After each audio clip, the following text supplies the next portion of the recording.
personal connection to the right to choose and the right for a woman to make decisions for her health. And I just wondered if you were willing or able to elaborate on that. Well, this is intensely personal issue to me, as it is for so many families all across Michigan and all across the country. Certainly, I had a situation that my first wife and I faced with a wanted pregnancy that went wrong, and we needed to have an abortion performed for medical reasons to protect the health and potentially the life of my first wife. It was an incredibly painful decision, but had the Roe versus Wade not been in effect and the laws that would have prevented that procedure from going forward, we would have been in a very precarious health situation. And I think most people don't realize that this issue impacts folks in so many ways, particularly when it comes to very intensely personal decisions regarding health. And had she not been able to have that procedure performed, she could have lost a uterus and would have been unable to have a child in the future if she chose to do that, or potentially lose her life. These are intensely personal decisions, which is why it needs to be protected. We need to trust women. We need to trust families to make decisions that are best for them, and not have this a political issue that will be determined by politicians making these decisions. It's simply unacceptable to me, and I know it's unacceptable to a vast majority of people in the state of Michigan. Senator Raquel here with Nexstar. Thanks for taking out the time to chat with us today. I wanted to talk with you because we know there's a lot of emotions surrounding today's ruling. A lot of people already in front of the Supreme Court. Are you at all concerned about violence or security measures that might be necessary in the next coming days? I know there was just a bill signed into law to try and protect Supreme Court justices in light of this ruling. Do you believe that there's enough preparation out there to address these emotions?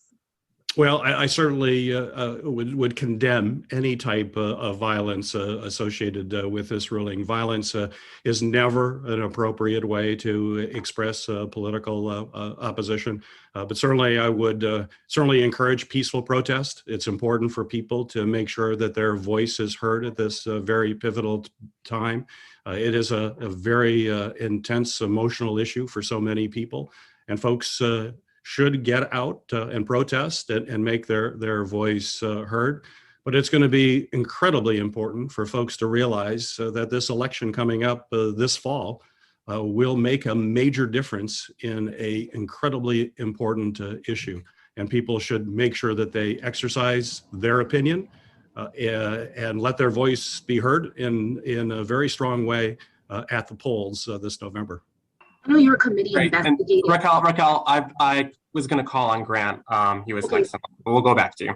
Great, Grant, if you want to unmute. Thanks, Senator. Sorry, Raquel. Senator, today we heard the Speaker of the House say that Republicans, at least in Congress, are pushing for a national ban on abortions. We also have seen statements from both Senator Collins and Manchin saying they feel betrayed by several of the Supreme Court justices. Do you think this changes the calculus for codifying Roe into law, or rather what would have been Roe into law? Well, certainly it shows the importance of making sure that this is a federal law that protects people's reproductive freedom. I certainly support putting Roe versus Wade into law to protect those fundamental freedoms for people, no matter what state they live in. But that's why this has now become an even more contentious political issue. And the people that folks elect, the people who are sworn into office, will be making big decisions that will have an impact on the lives of folks all across Michigan.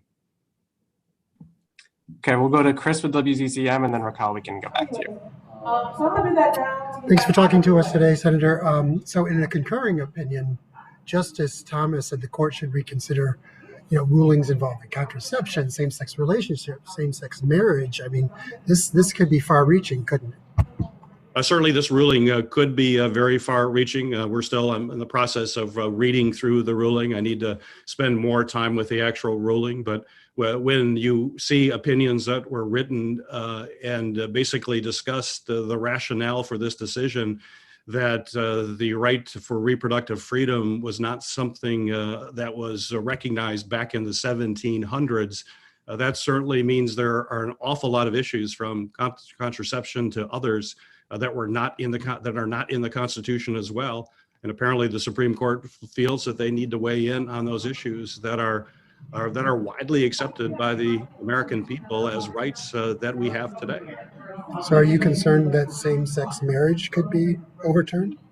Certainly, it is a possibility given what I have read so far. I want to be able to spend more time looking at the actual decision, but I think people should be very concerned that you have a Supreme Court that is effectively overruling 50 years of precedent that has been consistently reaffirmed by courts time and time again. To throw that kind of precedent out and to basically take away a fundamental right enjoyed by the American people for a half a century should have us worried about what else this court is capable of doing.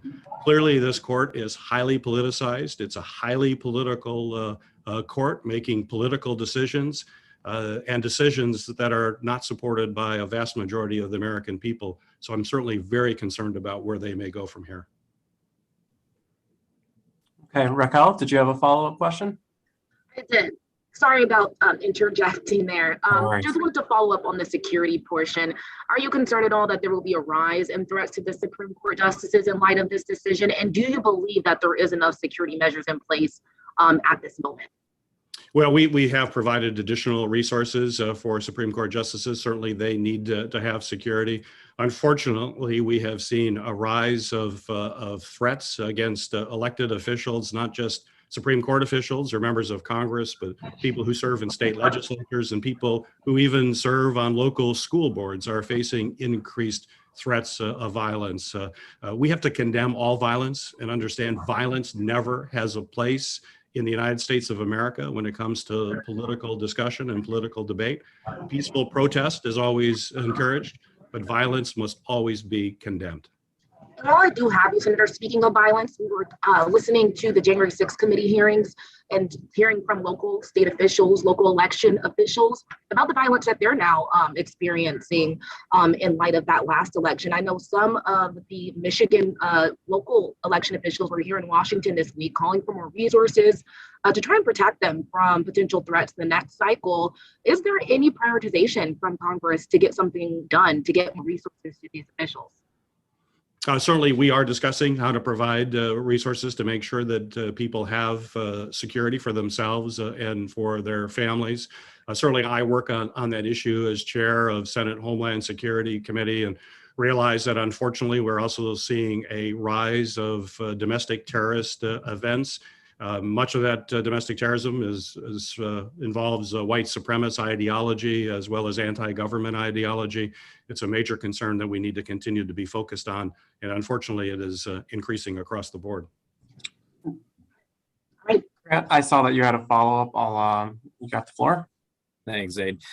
Senator, because you've brought up the election several times here, I know this ruling is not even 3 hours old, but what do you think this does to the midterms? Democrats have been suffering in the polls from a lack of energy. Do you think this re-energizes voters for November? Certainly, there's no question that this issue will be front and center on the elections this fall. Folks who get elected to office and are sworn into office will likely make decisions related to reproductive freedom for women. And so it will certainly take on an intensity that it has not had in the past. Okay, any other questions?